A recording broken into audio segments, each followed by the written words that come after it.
I am deeply honoured to be your guest in the free parliament of a free Ireland.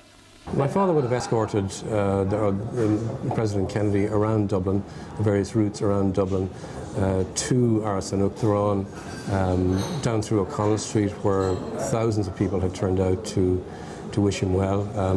He was, after all, the first Irish-American Catholic president. So everyone was anxious to see him, but to greet him in an Irish fashion as well. And that's what people did. The excitement was incredible.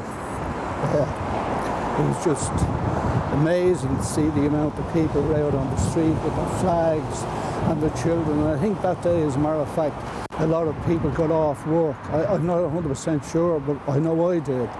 You know, and then the amazing thing about it was the two people in the car were both Americans, and they were both presidents. One guy was the president of Ireland and the other man was president of America. You know, it was amazing to see that. Ironically enough, given what happened in Dallas a few months later, there were concerns about a sniper on a rooftop. And this was conveyed to the presidential escort and to the Secret Service, to the Gardaí. I know that the officers in the presidential escort were issued with live ammunition.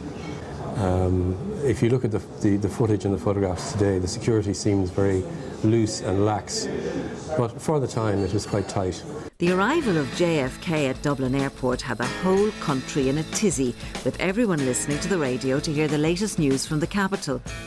In Boyle in County Roscommon, the Morris family's new arrival coincided with the landing of the President's plane. And I remember Mammy going off to the nursing home, and the whole radio that morning was turned up very, very high in our house, because it was all to do with the arrival, you know. And Mammy goes off, and I'm of course too young really to know that Mammy is having a baby, really, you know. I was just about to give birth when the two nurses, it announced on the radio that President Kennedy's plane had just touched down, and the two nurses were gone like a shot, saying they'd be back in a minute. And I was 2 minutes later about, I gave birth to Hannah. Ah, sure, the atmosphere. It was like when the Pope came to Dublin, there was great.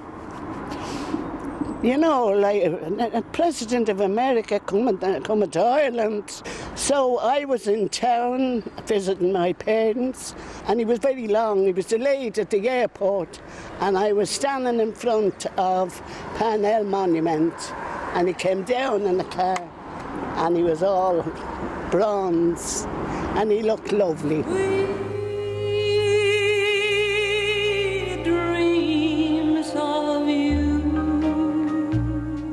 I had met my future husband, the love of my life, and he was taken into hospital up in Stevens's Hospital, and I went to visit him.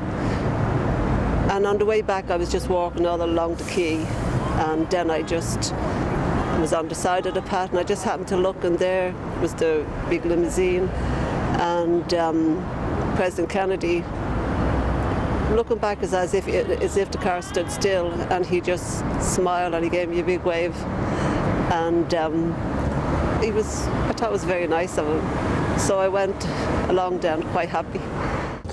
Yeah, my dad was then captain in the presidential escort. He was in charge of the presidential escort, and his job was to basically protect the VIP, in this case Kennedy.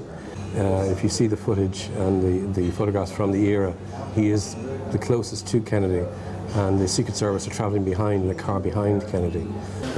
And my father had served 2 tours in the Congo, had just come back from that. So he was quite a tough and capable soldier, from what I can gather. 26 sons of Ireland have died in the Congo. Many others have been wounded. I pay tribute to them and to all of you for your commitment and dedication to world order. I was working as a plasterer then, and I was coming in from work. I had no intention whatever of attending the welcome for Kennedy, because I was a bit annoyed about what had happened in the Bay of Pigs and in Cuba at the time. And I walked up Westmoreland Street, and as I got to the corner of Westmoreland Street and DeLear Street, just along here, just where we are now. I saw this car was coming along. Over O'Connell Bridge, past Trinity College and the Bank of Ireland, and into Dame Street, the welcome flowed. But you know, so anyway, he came across the bridge, but when I saw him, I could not believe the presence of the man. He had an aura about him. He had a great presence. He was standing up in the car, and he had a beautiful midnight blue suit on him.